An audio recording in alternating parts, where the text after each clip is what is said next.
Bienvenue à mon univers spirituel, un espace dans lequel moi, Josie Gonzalez, thérapeute énergétique, je tiens à te parler de mon expérience dans l'énergétique, la spiritualité et les développements personnels.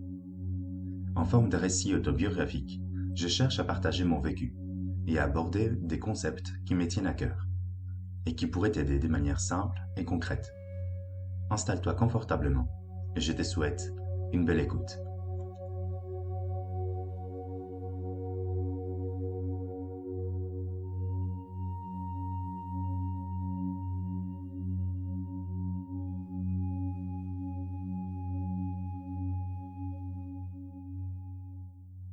Bonjour et bienvenue à cet épisode numéro 9 sur le début d'une nouvelle aventure pleine de découvertes.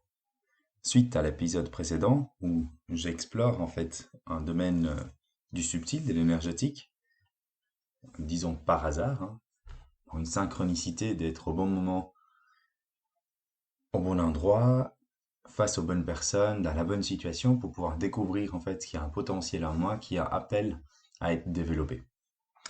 Suite à ça, comme je vous avais expliqué à l'épisode précédent, en fait, avant de sortir du salon, j'y suis allé faire quelques achats et je suis parti avec un pendule, un oracle, des pierres, des huiles essentielles, etc.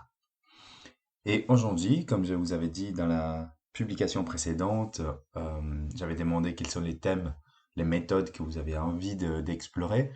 Je vais vous parler de la radiesthésie, parce que ça a été demandé.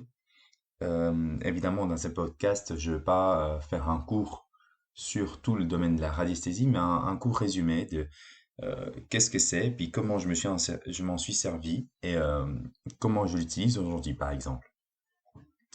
Alors, ces jours-là, donc en sortant du salon, je suis parti avec un livre où il y a des cadrans que je vous ai expliqué. Je vais vous expliquer ce que c'est en fait, les cadrans après.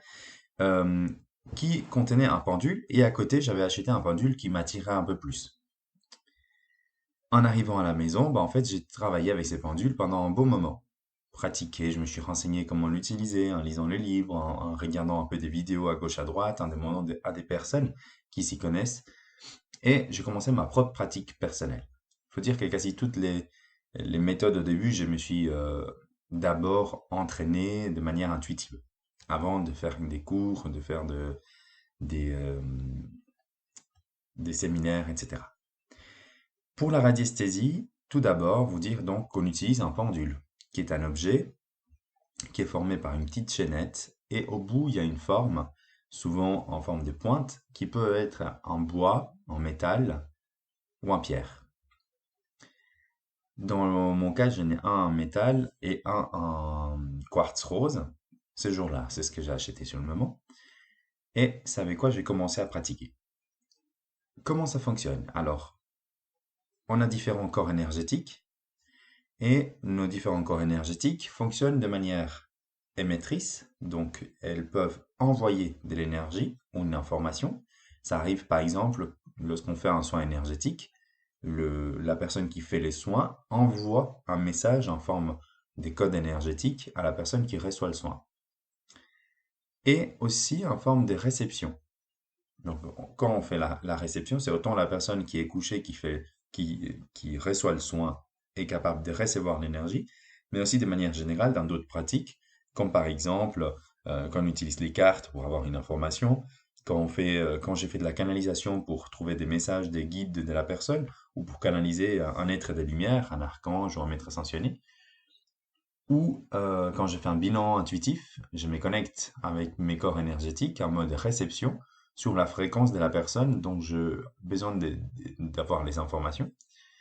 Et là, dans ces cas, pour la radiesthésie, c'est pareil. Je me mets dans cette fréquence pour demander une réponse.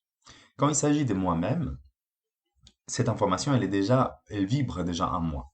Même si c'est dans l'inconscience, même si je n'ai pas conscience de cette réponse. Elle vibre déjà en moi. Et quand c'est pour une autre personne, en fait, c'est mes corps énergétiques qui vont aller chercher l'information, la vibration, et ensuite ça va se transmettre à travers le pendule. Comment est-ce que ça va se transmettre à travers le pendule? C'est que le pendule va avoir une impulsion de mouvement, il va commencer à bouger. Au début, on va donner un code on va poser des questions qui ont comme réponse oui ou non, et on va donner un code à notre pendule. Moi, dans mon code, par exemple, je veux que mon pendule, quand il dit oui, il fasse des allers-retours avant-arrière. Et quand c'est non, il fasse des allers-retours gauche-droite. Et quand ma question elle est un peu trop large ou confuse, ou c'est pas la bonne question, bah, il tourne en rond. Alors, c'est difficile parfois d'y croire, de se dire, mais comment ça fonctionne, etc. Alors, l'idéal, c'est de faire avec une personne dont on ne connaît pas trop les informations, poser des questions et que la personne va pouvoir répondre par la suite, confirmer notre réponse en fait. Évidemment, là, on part sur les cas de oui et non. Ça m'est arrivé, en fait, avec le livre, d'avoir une liste de choix, c'est-à-dire un demi-cercle qui a des petits traits dedans et qui est composé de différents choix. Par exemple, imaginons des minéraux ou des vitamines qui sont dans le corps humain. Et on veut savoir si en fait la personne a une carence quelconque, et puis là, le pendule va bouger dans le minéral ou la vitamine qui manque, donc qui est moindre quantité dans le sang de la personne.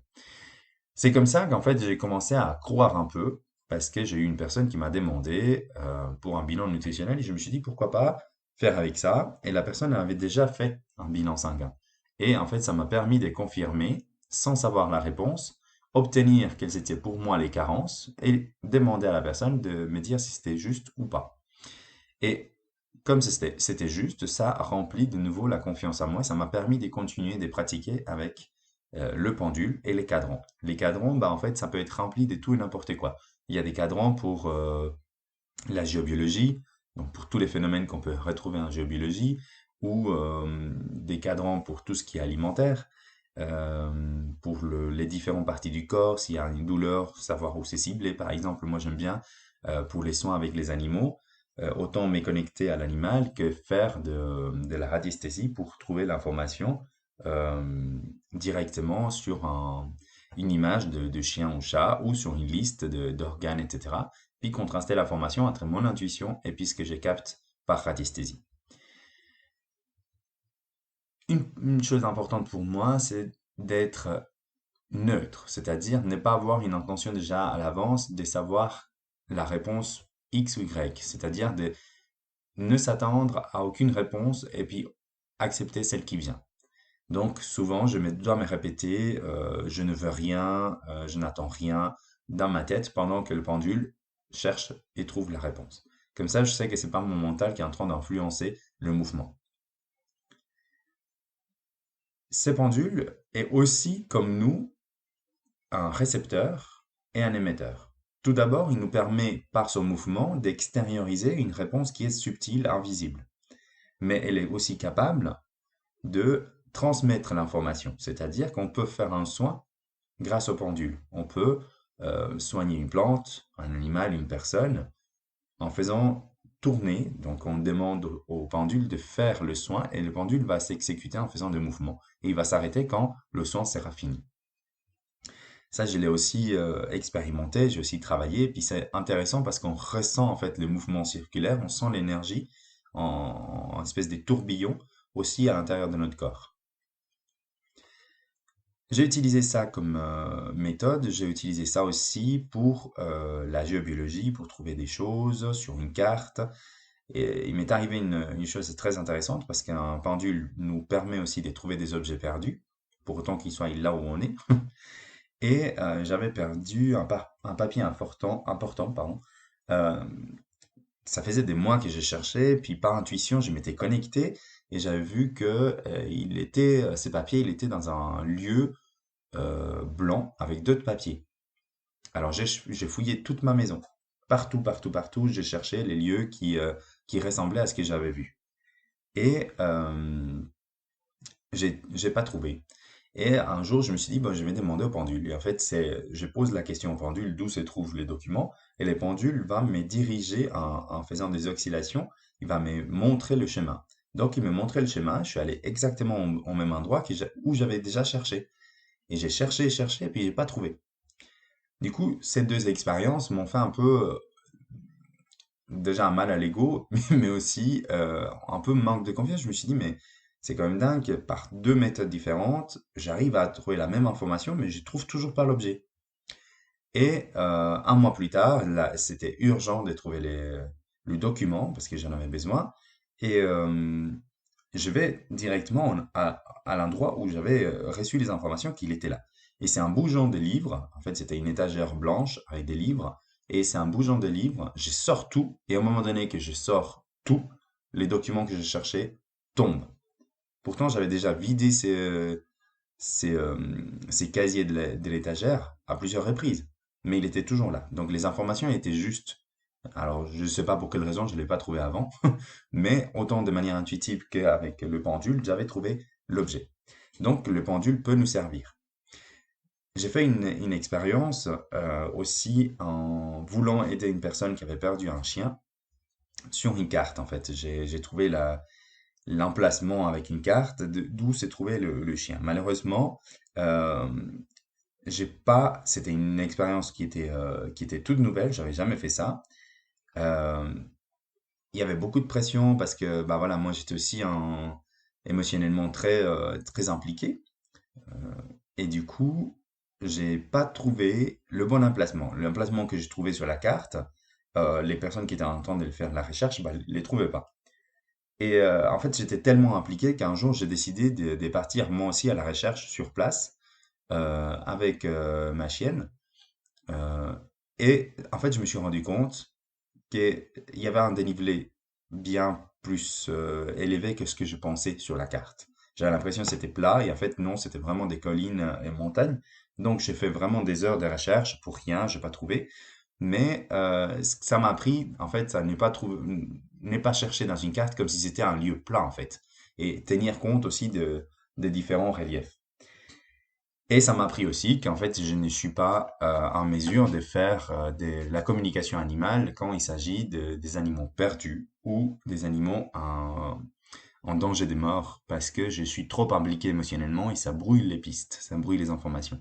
D'où l'intérêt d'apprendre qu'en fait, il faut un état calme, posé, sans attente particulière, sans vouloir absolument quelque chose, sans que l'ego prenne le dessus, et puis vraiment être un canal propre pour que ça se passe. Ça sera un peu le sujet de notre prochain épisode sur le channeling, en fait. Je vais parler un peu de ce que c'est le channeling, comment je l'ai découvert et comment je l'utilise au quotidien. J'espère que ces courts épisodes vous a plu. Si vous avez des questions, n'hésitez pas à m'écrire. Je fais des cours et des formations sur la radiesthésie pour apprendre à l'utiliser au quotidien, autant dans la recherche d'informations que pour les soins, et que ce soit un coaching individuel comme un petit groupe. Voilà, si vous voulez plus d'informations, n'hésitez pas à me contacter. Merci, puis à bientôt. Si tu as aimé ce podcast, merci de le partager, de le liker et de laisser un commentaire. Je serai ravi de lire tes expériences et questions en lien avec le sujet de cet épisode. Si tu souhaites savoir plus sur mes prestations et activités professionnelles, visite mon site internet oui-au-bien-être.ch ou mon Instagram et Facebook du même nom, Oui au bien-être. Merci et à la semaine prochaine.